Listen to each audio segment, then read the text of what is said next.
교독하겠습니다. 10사람들이 기브아에 있는 사울에게 와서 말했습니다.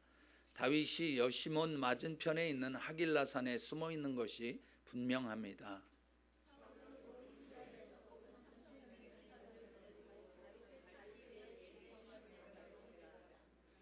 사울은 하길라산 길 옆에 여시몬을 마주보고 진을 쳤습니다. 다윗은 광야에 있다가 사울이 그곳까지 따라왔다는 사실을 알게 됐습니다.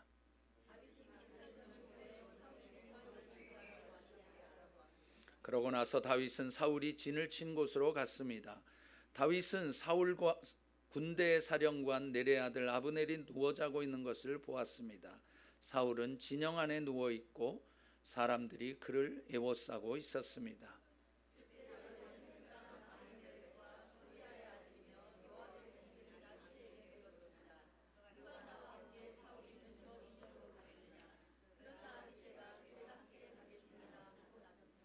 그리하여 다윗과 아비새는 어두운 밤을 틈타 적진으로 들어갔습니다.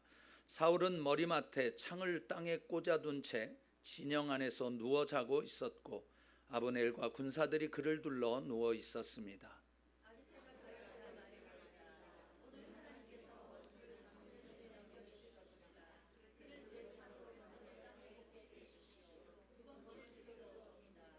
그러자 다윗이 아비새에게 말했습니다. 그를 죽이면 안 된다. 여호와께서 기름 부으신 사람에게 손을 대면 그 죄가 어떠한 줄 아느냐?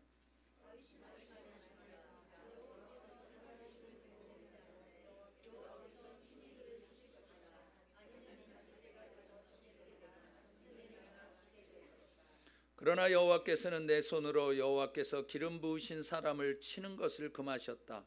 그러니 그 머리맡에 있는 창과 물통만 갖고 가자.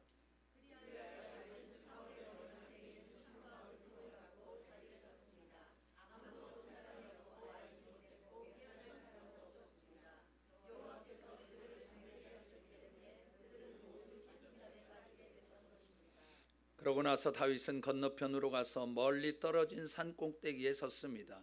사울의 진영과는 거리가 꽤 멀었습니다.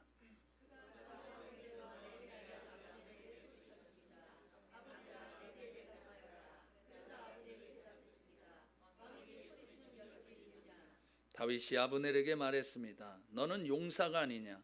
이스라엘에 너만한 사람이 또 어디 있느냐? 어떻게 내 주인인 왕을 지키지 못하느냐? 누군가 내 주인인 왕을 죽이러 들어갔었다.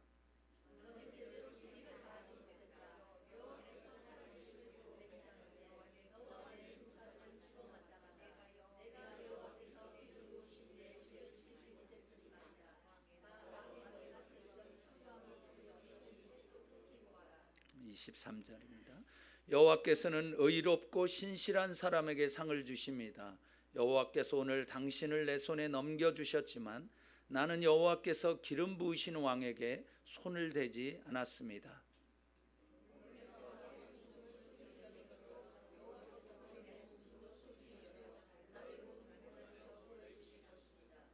아멘. 우리는 지난 2주에 걸쳐서 성경이 말하는 어리석은 자와 그리고 지혜로운 자에 대해서 함께 나누었습니다. 사실 하나님께서는 우리에게 지혜로운 자가 되기를 간절히 원하시는 것입니다. 근데 그 비결은 하나님을 경외하는, 하나님을 두려워하는 것임을 배웠습니다. 그러나 사실 이것을 아는 것만으로는 부족합니다. 우리가 아는 것은 많은데 실제적으로 삶으로 드러나지 않는다면 그것은 안 것이 아니에요. 이 교육학에서도 마찬가지인데요. 애들이 선생님이 뭘 열심히 가르친다고 해서 그들이 다 배우는 것이 아니더라고요. 배웠다라고 하는 것은 그의 삶 가운데서 그것이 활용이 되어지느냐 아니냐에 따라 배웠나 아니면 안 배웠나 하는 것이 결정되는 것입니다. 우리가 하나님의 말씀을 듣는 것도 마찬가지예요. 우리가 하나님의 말씀대로 사느냐 아니면 안 사느냐에 따라 그 사람이 하나님의 말씀을 배웠다, 하나님의 말씀을 안다라고 말할 수 있는, 아니면 그렇지 않으면 모르는 것이, 배운 것이 아닌 거예요. 듣지 않는 것이죠. 듣는다고 하는 것은 우리 한국말에 얘가 말을 잘 들어, 그 얘기는 뭐냐면 귀로 듣는 것뿐만 아니라 삶을 통해서 그렇게 살아간다는 뜻이 있는 것이에요. 하나님의 말씀 마찬가지입니다. 우리가 듣기는 들어도 그것을 행함으로 나오지 않는다면, 손끝, 발끝, 눈빛으로, 입으로 그것이 나오지 않는다면 배우지 않은 것이에요. 어떤 사람들은 그것을 배우지 않기로 결심을 하는 사람들이 있어요. 너는 무슨 말을 하든지 나는 안 듣겠다, 이렇게 생각하는 사람들이 많이 있는 거예요. 학교에서 제일 무서운 애들이 중2인데, 이 중2 아이들은 선생님이 무슨 말을 해도 당신은 얘기하시오, 나는 안 듣습니다, 이러는 태도거든요.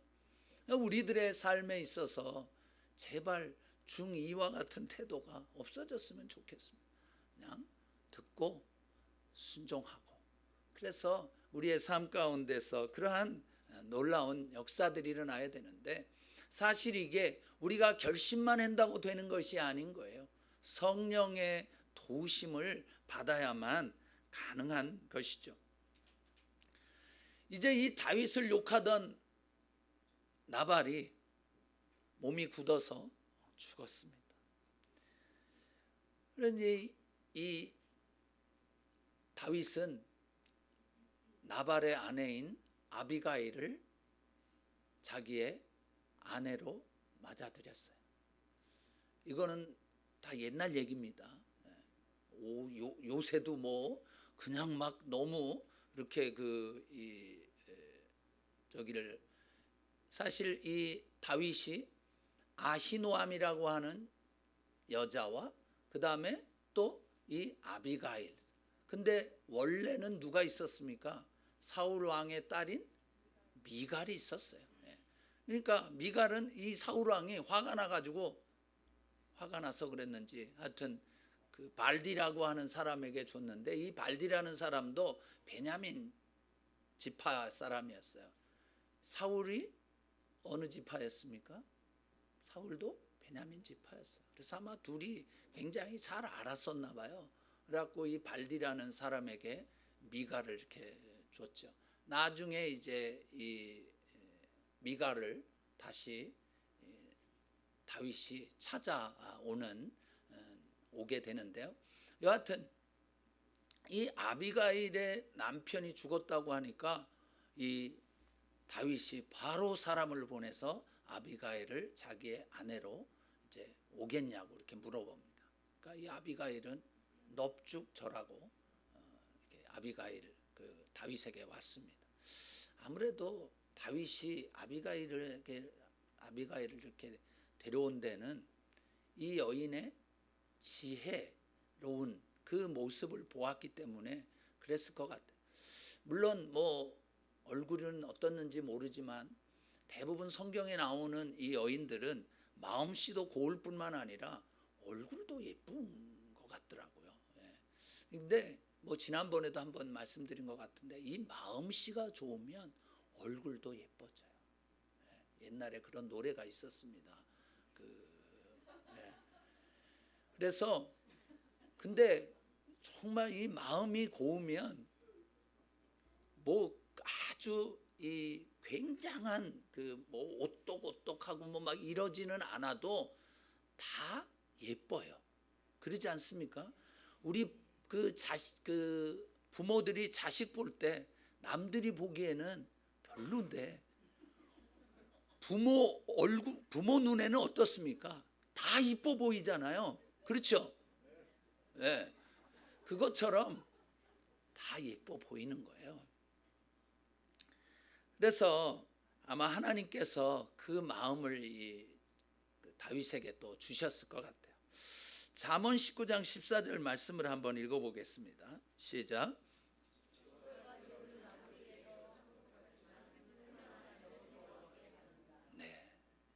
그러니까 여러분, 우리 형제님들, 현명한 아내가 옆에 있다면 하나님으로부터 받은 것이에요. 내가 뭐 10년을 쫓아다녀서 뭐 이렇게 했다, 아닙니다. 하나님이 주셨습니다. 여기서 10몇 년인가 쫓아다니신 분이 계시거든요. 근데 여하튼 다 여호와께서 주신 거예요. 근데 여호와께서 주신 이 아내들은 다 현명합니다.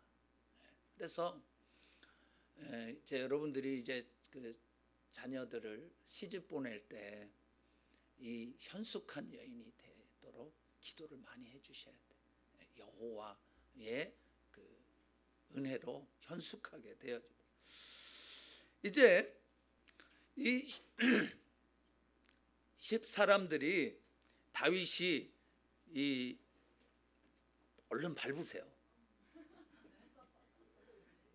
네, 그 발 밑에 보시고 그 무슨 벌레 지나가는 거 밟으세요. 네. 그건 그냥 한 번에 밟으면 그냥 끝납니다. 마귀 밟듯이 확 밟으세요. 네.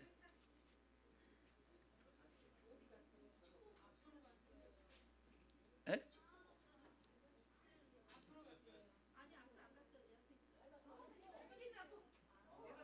네.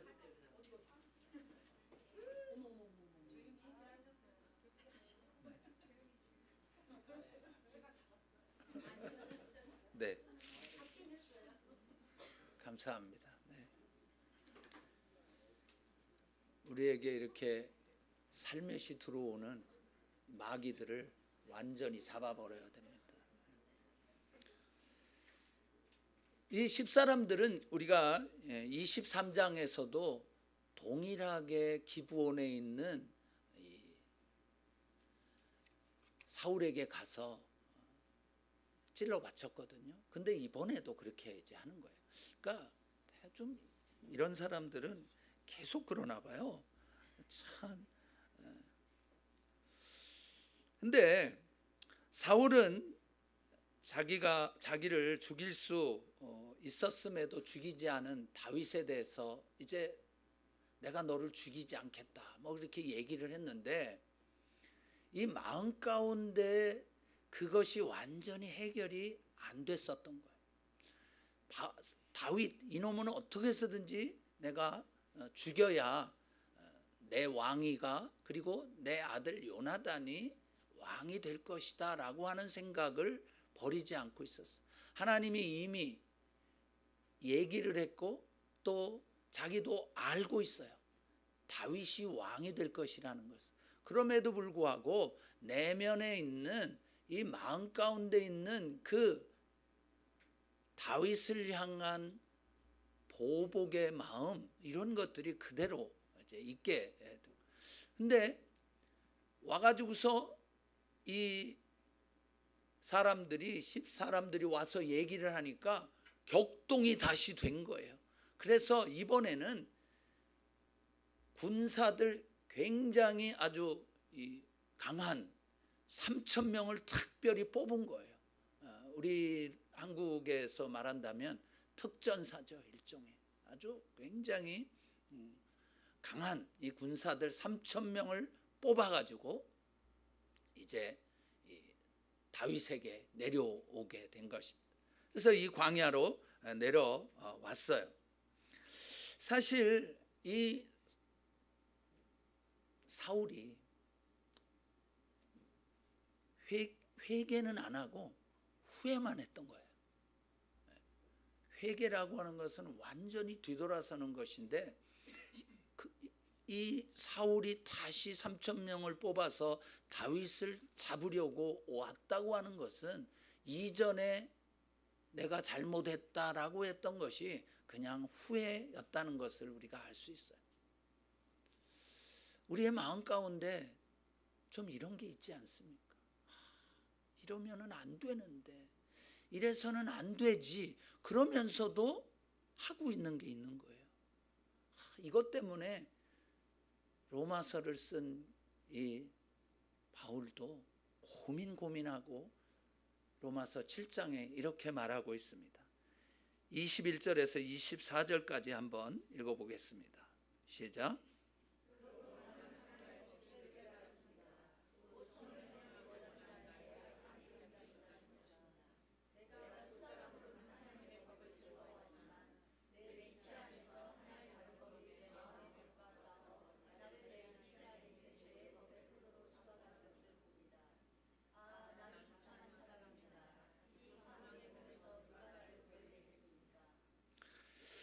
사울은 자신의 육체와 속 사람 사이에서 이 싸움이 있었는데 그 육체에게 진 사람이에요. 우리가 예수 그리스도를 믿는다고 하면서 우리가 끊임없는 싸움이 뭐냐면 바로 이 싸움이에요. 육체의 소욕과 내 안에 있는 속 사람과의 싸움이에요. 그래서 로마서에서 그렇게 이야기하죠. 죄의 법에 굴복하느냐 아니면 하나님의 법에 굴복하느냐. 육체는 죄가 있어서 죄의 법이 나를 지배하지만 그러나 예수 그리스도를 믿은 사람 마음 속 사람은 하나님의 법에 지배를 받는 거예요. 이 두 개가 끊임없이 싸우는 거예요.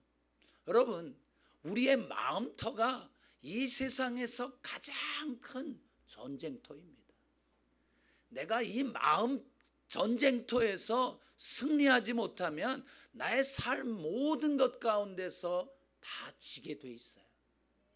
마음, 육체의 이 죄의 법과 내 마음, 속사람, 예수 그리스도를 믿음으로 변화된 이 속사람과의 하나님의 법과의 싸움, 여기에서 먼저 승리해야 합니다. 그렇기 때문에 계속해서 사도 바울이 이야기할 때 보면은 육체를 쳐서 복종시켜라 이렇게 말씀하는 거예요. 끊임없는 싸움이에요. 이게 뭐 하루에도요 한두 번 있는 게 아니에요. 수십 번 수백 번 있어요. 아이들을 키우면서 바라보면 그냥 뭐 애들 때문에, 그리고 이제 사람들끼리의 삶에 있어서도 그런 것이에요. 그리고 회사면 회사, 뭐 교회면 교회, 학교면 학교, 다 이런 싸움들이 있어요.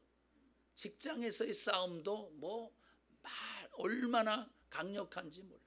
꼭 그 육신에게 져서 육신을 따라 사는 사람들이, 교회 다닌다고 하면서도 육신에 따라 사는 사람들이 얼마나 많은지 몰라. 오히려 그 사람들 때문에 사실은 교회 다닌다고 하는 사람들이 고통을 받는 게 바로 거기에 더 고통을 받아요. 교회를 안 다니면은 그냥 그런다 생각을 해요. 아유, 저 사람 뭐 예수도 안 믿고 그러니까 그러겠지. 아이, 그러거나 말거나 이렇게 생각을 하는데, 교회는 또 열심히 다녀요. 막 그러는데 이 사람이 하는 행동, 말, 뭐 이런 거를 보면 이거는 아닌 거예요. 그러니까 그것 때문에 어떤 더 많은 아픔을 경험하는 거예요. 이 마음의 전쟁터에서 우리가 이겨야 삶의 모든 부분에서 승리하는데, 그렇게 승리하지 못하고 그냥 감정이 이끄는 대로 행동으로 옮긴 사람이 바로 사울인 것이에요. 그는 감정이 막 이 솟구쳐 오르면 그거를 제어하지 못했어요. 그냥 감정대로 살았어요. 그래서 계속해서 이 다윗을 죽이려고, 지금 오늘 이 다윗을 죽이려고 했던 이것이 16번째 시도입니다.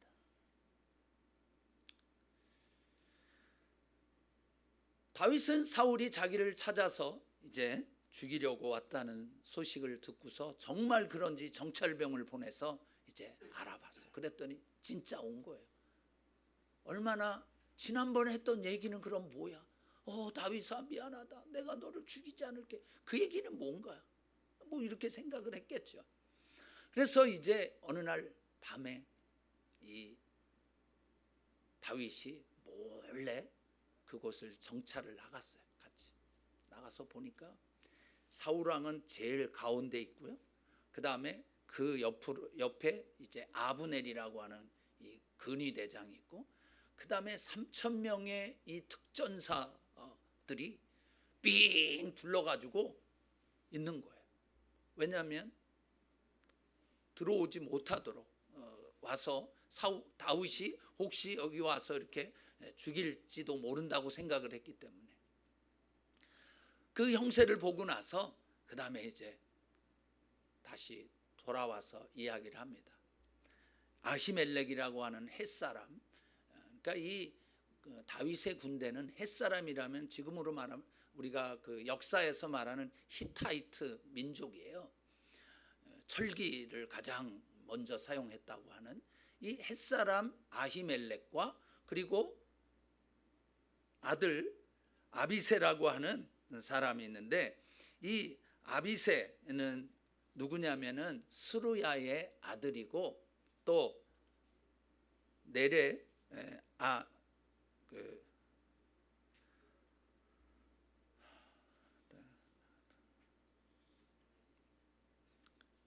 스루야의 아들이고, 그리고 요압의 동생인데, 이 스루야는 누구냐면은 다윗의 누이예요. 그래서 이렇게 이 당시에는 뭐 그 아둘람 공동체가 한 600여 명 정도 이렇게 있었기 때문에 다 친척들이 모였잖아요. 다 자기 가족들이. 그래서 이 요압의 동생이 이 아비새와 또 아히멜렉에게 물어봤어요. 자, 누가 나와 함께 가겠냐? 그랬더니 아비새가 내가 갈게요. 나중에 이 아비새에 대해서 우리가 이제 사무엘 하나 이런 데서 보면 알지만 굉장히 성질이 급했던 사람이에요. 그래서 이 아비새가 같이 가겠다고 해서 이제 같이 갔습니다. 같이 갔는데 그 3,000명이 둥그렇게 이렇게 돼 있고, 그 다음에 그 가장 가운데에 사울 왕이 있었는데 아브넬이 그 옆에 있고, 근데 다윗과 아비새가 그 사이로 가는데 이 사람들이, 이 특전사 군인들이 얼마나 훈련을 받았겠어요. 바삭거리기만 해도 탁 일어나서 막 이렇게 할 수 있었던 그런 사람인데 아무도 깨어나지 않았고 그냥 잠만 쿨쿨 자고 있었던. 근데 이게 누가 그렇게 하셨다고 했어요? 12절 하반절에 보니까 여호와께서 그들을 깊이 잠들게 하셨다는 거예요. 여기서 깊이 잠들게 하셨다는 이 단어는 창세기 2장에 나오는 하나님께서 아담을 깊이 잠들게 하셨다라고 하는 똑같은 단어를 쓰고 있어요. 마취당한 거나 마찬가지인 거예요. 여러분, 마취하면은 못 일어나잖아요. 알지도 못하잖아요. 그러니까 하나님이 그렇게 깊이 잠재우셨다는 거예요. 여러분, 하나님께서 행하시는 일들은 사람들이 상상할 수 없는 것들이 많이 있습니다. 그리고 인간이 이해할 수 있는 영역을 넘어서서 역사하시는 것들이 많은 거예요. 우리는 항상 우리가 보고 있는, 우리 눈앞에 보여지는 그것에 그 안에서만 있으려고 하지만, 그러나 하나님은 그것을 뛰어넘어서 역사하시는 분이신 거예요. 인간의 이성을 뛰어넘는 영역에서 놀라운 일을 하시는 분이에요. 그래서 우리도 그 하나님을 믿어야 합니다. 우리의 이 이성 안에 갇혀 있는 그런 하나님이 아니신 것이에요. 그래서 이제 이 두 사람이 갔습니다. 가가지고 중간에 가서, 그러니까 이 아비새가 너무 신이 난 거예요. 장군님, 이 사람 하나님이 주신 절호의 기회입니다. 지금 창도 항상, 단창을 항상 가지고 있었잖아요. 이 사울은요. 그 창도 꽂아가지고서 옆에다 두고 드렁드렁 자고 있는데 창이 거기 있으니 이거 그냥 제가 한 번에 꽂아 죽일 수 있습니다. 그렇게 말하는 거예요. 두 번 찌를 필요도 없다는 거예요. 그러면서 하나님이 주신 기회라고 얘기를 하는 거예요. 여러분, 우리들이 가끔 이럴 때가 있어요. 나에게 어떤 내가 간절히 원하는 것이 있었는데 그 일이 뭐 눈앞에 또 이렇게 특별히 이 원수 갚는 일들이 내 눈앞에 딱 나타났을 때, 와, 이건 하나님이 주시는 절호의 기회다. 내가 이번에야말로 이 사람한테 내가 이렇게 원수 갚을 수 있겠다. 이렇게 생각하는 때가 간혹 있지 않습니까? 나를 너무 힘들게 하고 괴롭히고 막 이러는 사람들을 보면. 근데 아비새는 어떤 시각으로 보았냐면 인간적인 시각으로 본 거예요. 인간적인 관점에서 그것을 생각하고 본 것이에요. 그러나 여호와를 경외하는 이 다윗은 여호와를 경외하는 시각으로 본 거예요. 그래서 그가 이야기합니다.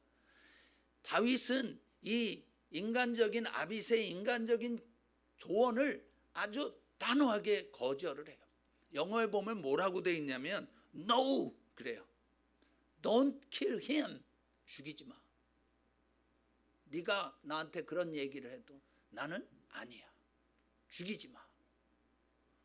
분명하게 선포를 하는 거예요. 왜 그가 그렇게 할 수 있었을까요? 사실 자기가 지금까지 16번째나 지금 그 죽임을 당하는 그러한 사건에 이렇게 있었다면 그거 아무것도 세상 모르고 잠자고 있는 이 사울을 그냥 한 번에 죽일 수도 있잖아요. 근데 그는 인간적인 상황, 인간적인 것으로 그렇게 한 것이 아니에요. 영어 성경에 이렇게 왜 내가 그를 죽이지 않는가? 다른 성경에 보니까 이렇게 돼 있어요. However, because of the Lord, I will never lift my hand against the Lord's anointed. 내가 하나님 때문에, 하나님의 말씀 때문에 내가 내 손을 들어서 하나님의 기름 부음 받은 자를 죽이지 않겠다. 결코 죽이지 않겠다라고 결심을 합니다. 여러분, 하나님을 경외하는 다윗이었기 때문에 그렇게 할 수 있었던 것이. 그는 자기의 원수, 자기의 복수 갚는 그 보복하는 것을 하나님께 맡겼던 것이. 신명기 32장 35절을 한번 읽어보겠습니다. 시작.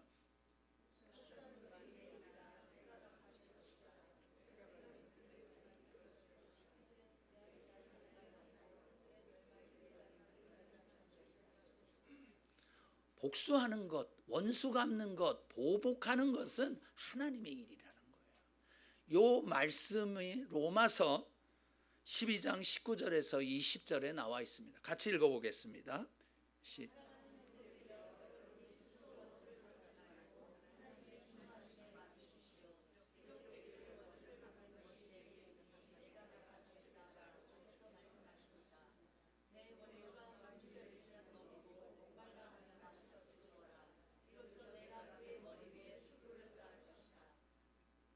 하나님은요, 우리가 우리 손으로 원수 갚는 것을 원하시지 않습니다.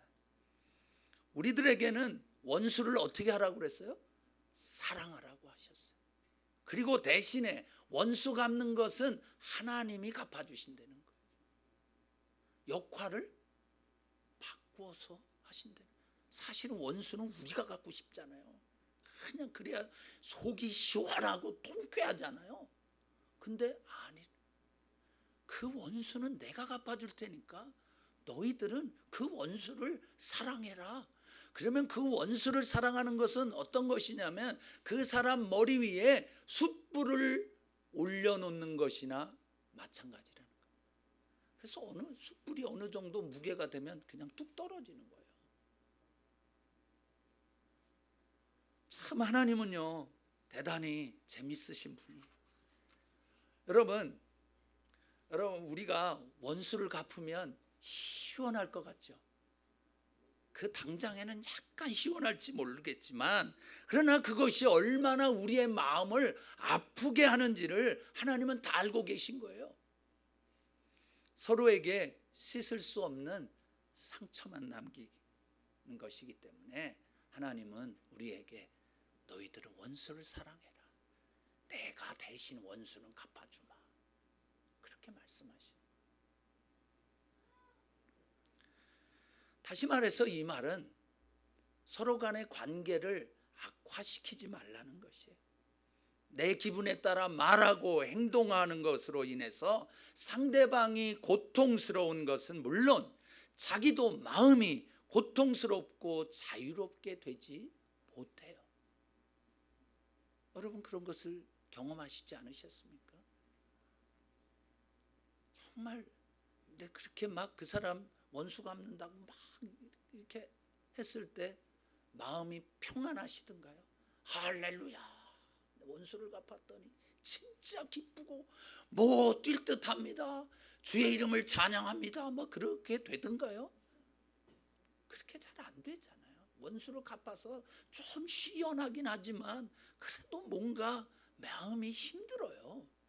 하나님은 그것을 아셨기 때문에 원수는 니네들이 갚지 마라, 내가 갚아줄게, 그렇게 말씀하시는 거예요. 그래서 여러분, 원수 갚는 것, 복수하는 것 하나님께 맡기세요. 내 손으로 보복하지 마십시다. 원수를 내 손으로 갚겠다고 마음과 생각에 품고 있지 마십시다. 복수하는 것에 집착하지 마세요. 원수 갚는 것은 하나님께 맡기고 하나님께서 어떻게 친히 원수 갚으시는 것을 잠잠히 바라보시는 여러분이 되어지기를 주의 이름으로 축원합니다. 다윗은 그렇게 하기로 결심을 했고요, 아비새에게도 자기의 결심을 분명하게 이야기했고 명령을 했어요. 뭐 굉장한 싸움이 있었겠죠, 그에게도. 그러나 그는 그렇게 결심을, 하나님을 경외하는 마음으로 거절, 그리고 하나님의 기름 부음 받은 사울을 죽이는 것은 자기 권한 밖의 일이라는 것을 믿은 것이. 그래서 그는 그렇게 이야기합니다. 자기가 죽이지 않더라도 사울은 늙어서 죽거나 또 아니면 전쟁터에서 죽을 수도 있고 하나님께서 반드시 원수를 갚아주실 것이라고 하나님께 모든 것을 맡긴 거예요. 다윗이 자신의 손으로 사울을 죽이지 않은 것은 하나님의 뜻이라고 생각했기 때문에 그렇게 했던 것입니다. 그래서 이들은 사울의 진에서 창과 물병만 가지고 몰래 뛰어나갔죠. 그리고 나서 이 건너편 산꼭대에 올라가서 큰 소리로 이제 누구를 꾸짖냐면 아브넬을 꾸짖습니다. 야, 이 아브넬아, 네가 그렇게 굉장한 장군이고 그리고 사울 왕의 근위대장이면서 그렇게 잠을 쿨쿨 자고 왕을 죽이러 갔던 사람들이 있었는데 너는 잠만 자고 있었냐고 막 꾸짖습니다. 여러분, 성경에서는 이 잠자는 거에 대해서 계속 얘기하잖아요. 어떻게 하라고 그러죠? 깨라고 그러죠. 깨어나라고. 여러분, 잠자면은요 다 죽게 돼 있어요. 깨어나야. 그래서 이 다윗이 굉장히 아브넬을 아주 꾸짖습니다. 그러고 나서 이제 또 사울 왕이 이게 내 아들 목소리냐 뭐 이러면서 또 이제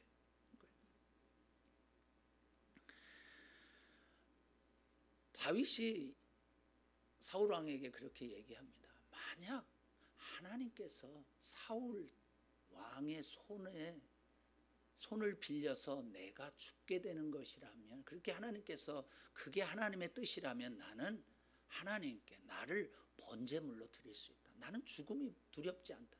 내가 하나님의 뜻에 의해서 죽는다면 그것은 상관이 없다는 거예요.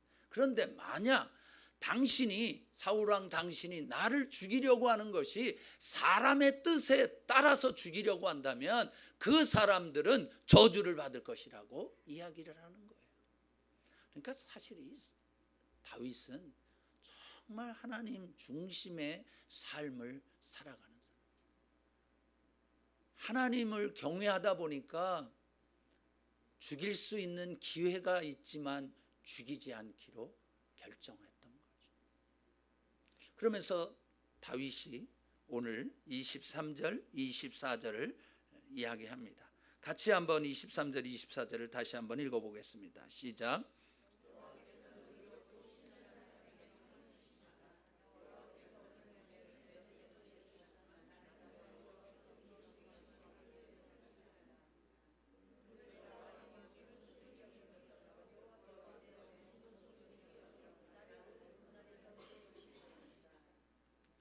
여기 보면 이 다윗이 얘기하는 건 의롭고 신실한 사람을 여호와께서 상을 주실 것이다 그랬어요.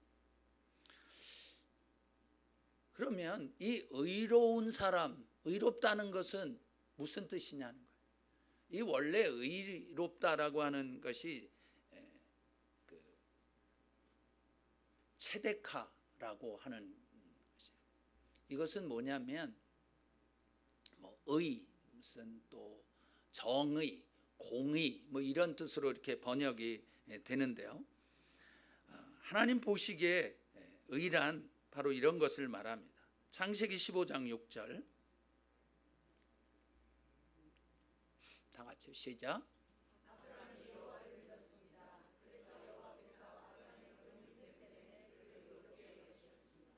그리고 신명기 6장 25절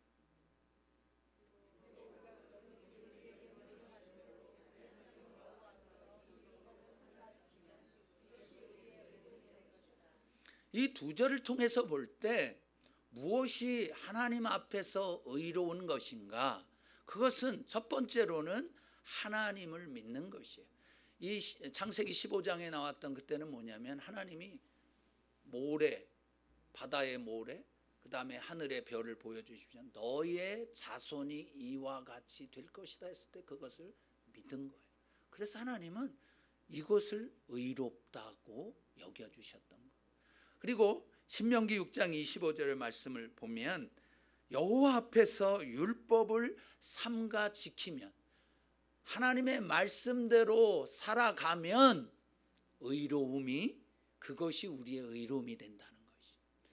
그래서 우리가 하나님을 믿는 것, 하나님을 믿는다고 하는 것은 하나님의 말씀을 믿는 것이죠.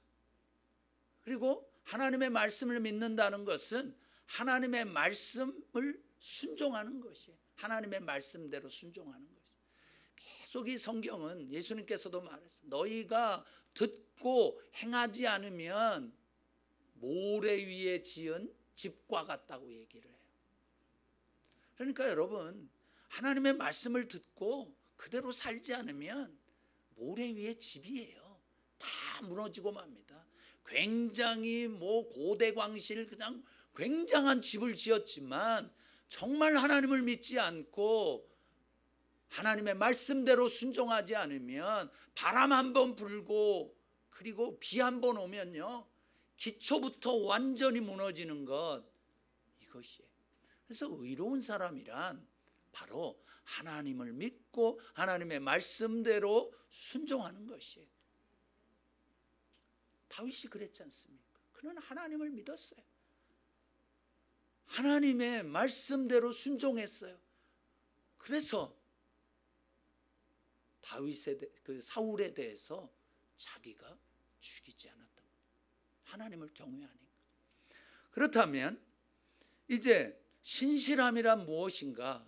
영어로는 이 히브리 언어는 에무나라고 하는 단어인데 이것은 무슨 뜻이냐면 처음과 끝이 똑같다. 처음 먹은 마음이 끝까지 간다. 이런 뜻인 거예요. 신실함이란. 이사야 25장 1절 말씀을 한번 읽어보겠습니다. 시작.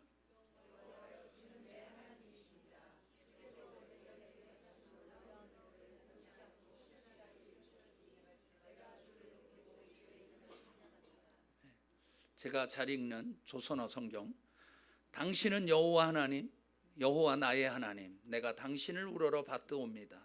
내가 당신의 이름을 찬양하옵니다. 당신은 예전에 정하신 놀라운 뜻을 이루셨습니다. 신실하게 변함없이 그 뜻을 이루셨습니다. 하나님은 그런 분이세요. 신실하게 변함없이 똑같다는 거예요. 다윗은 사울 왕을 향한 그의 신실함, 이것을 다른 말로 표현한다면 충성심이에요.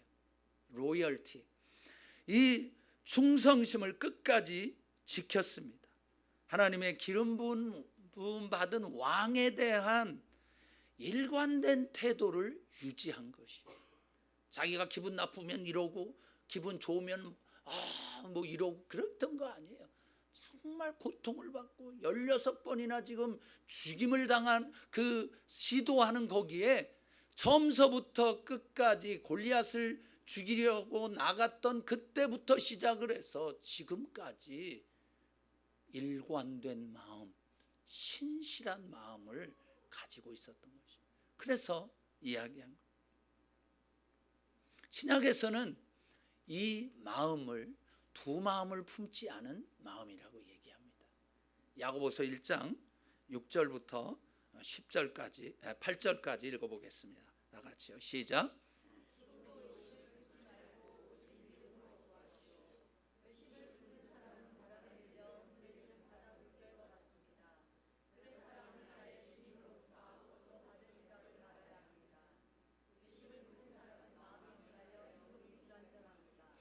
여기에서 의심을 품었다고 하는 것을 영어 성경을 보면 divided loyalty라고 했어요.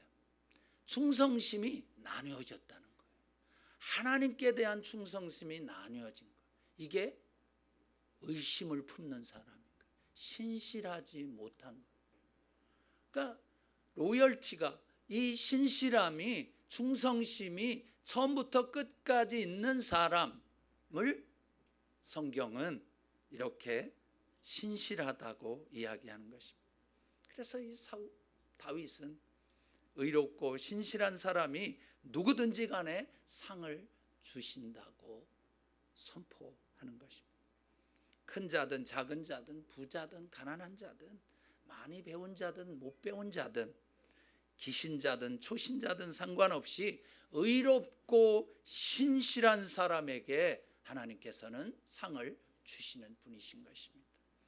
그래서 우리도 다윗처럼 하나님을 경외해서 하나님 중심의 삶을 사는 사람이 되어지고 처음 먹었던 마음을 끝까지 가지는 사람이 되어 하나님께로부터 상을 받는 저와 여러분이 되어지기를 주의 이름으로 축원합니다.